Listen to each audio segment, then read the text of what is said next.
Don't you dare talk to me or my son ever again. Hey, what are you doing? That's My thing! Hello, collectors. It's Steven here with a review of the SH Figuarts Zetton. The Master Asia and Normal Goku of the Ultraman Tamashii Nation's products, fans have been clamoring for the Space Dinosaur since it debuted at Tamashii Nation 2012. Originally an Ultra Act, Zetton got a new sculpt with new engineering, and we have a chance to own him finally, but was the wait worth it?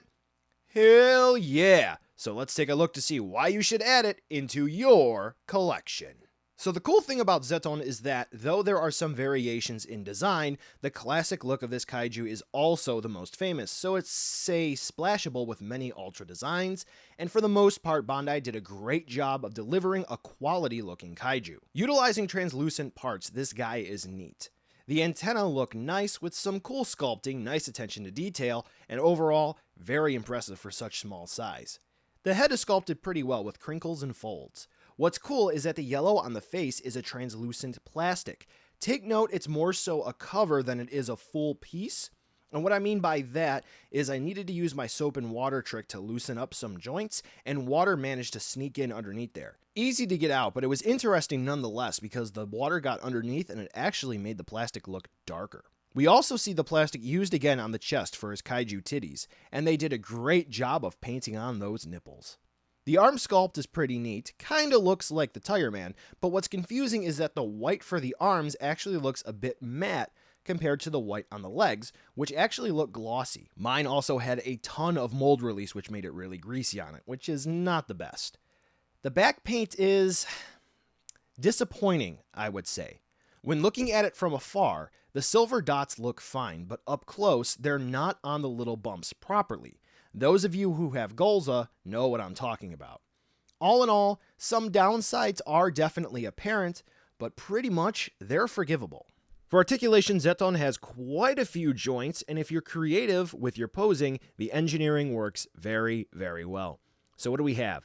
The antenna up top here are on ball joints, so you can twist and turn them around. You can rock them a little bit if you want. Not too useful, except for if you want him to go at incredibly high speeds, kind of like a doggo, you're going to have that. The neck joint. Some are saying that's the extent of the movement. This would be incorrect.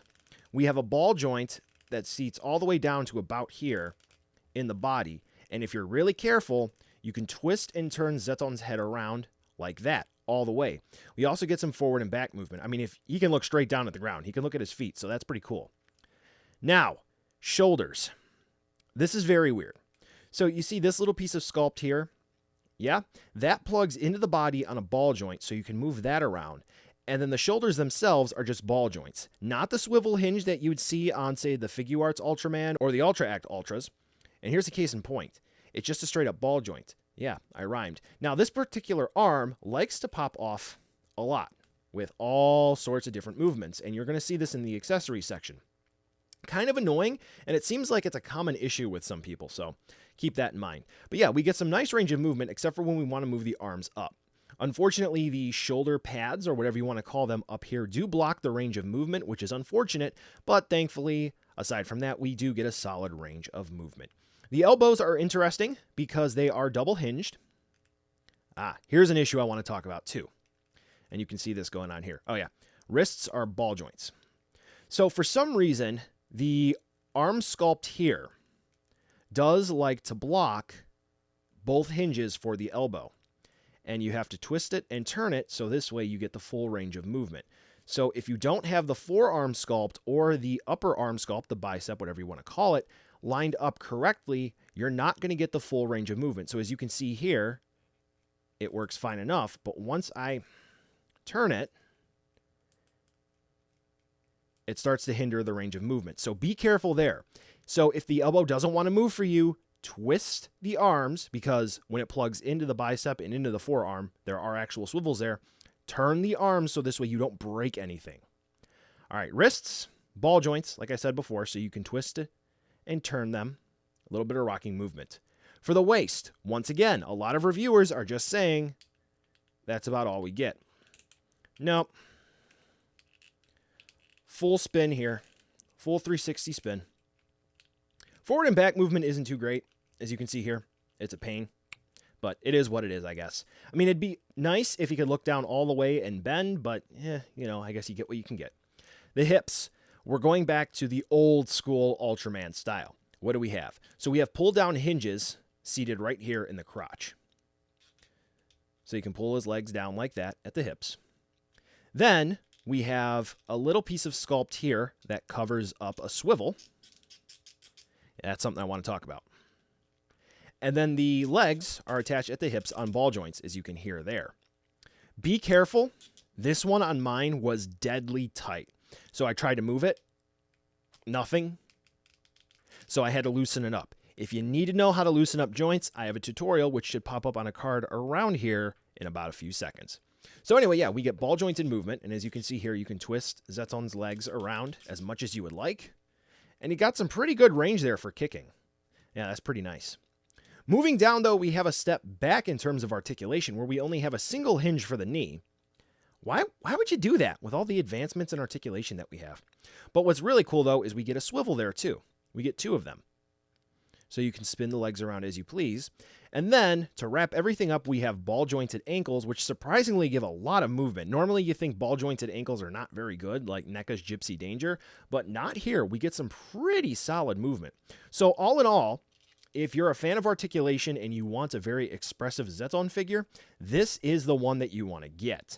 Because let's be honest here, who doesn't want a Zetton that can stand on 1 foot? That is pretty cool.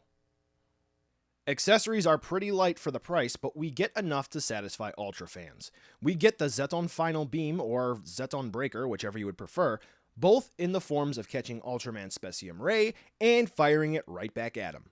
So for the longer beam, it's pretty nicely detailed, and it's sculpted into another set of hands for the kaiju. Getting Zetton to fire off the beam is relatively easy to do, since all you have to do is pop the hands off, and then connect the balls into the sockets, that's a funny joke, on the new hands. Now, keep in mind, coordination can be a bit difficult since the hands are sculpted together with the beam, and you're going to have to move the shoulders around a little bit. So, like mine, the arm may pop off if yours is a little too loose. Next up is the part for him to catch the Specium Ray. Looks fine enough and painted to look like the tip of the Specium Ray at the tip of the little beam catch. Attaching this can be tricky since you need to have Zetton push his arms together. Do take note, however, if your shoulder joint is loose like mine, it might be difficult to pull off effectively. Attaching the 2 beams together is easy enough. I find it best to slide them together sideways like this for stability. When displaying the 2 together, they look very nice, but keep in mind you should keep the beams even to prevent any possible issues like falling over and having one of them snap. All in all, accessories are solid. And here's a size comparison with other kaiju figures you might have. As you can see, it's about as big as an Ultra action figure. So, buy now, skip, or wait for a deal. Zetton looks nice, articulation is awesome, and a great way for collectors to experiment with posing, and accessories, while they are light, are appreciated. All in all, was the 4-year wait worth it? Well, for the most part, since the figure isn't perfect, but it's really nice and it's great to have another kaiju action figure from the Ultraman series. I don't know if it's due to getting so many less than stellar figures this year, at least for me anyway, but I'd say this one is in the running for Figure of the Year. Yes, there are plenty of other good figures out there, but I really like this one. If you've been hesitating on pulling the trigger on this guy, let me tell you, you're going to regret not getting this one if it reaches Ultra Act Kaiju levels of aftermarket prices, and he's not already on your shelf. Well, that's it for this video. Thanks for watching, and be sure to like, subscribe, and drop a comment down below to share your thoughts. If you're interested in picking this figure up, or others like it, check the description for some cool links to take you where you need to go. Why don't you watch some more videos? Click the annotations on the screen now for more great content. Thanks again, and I'll catch ya in the next video.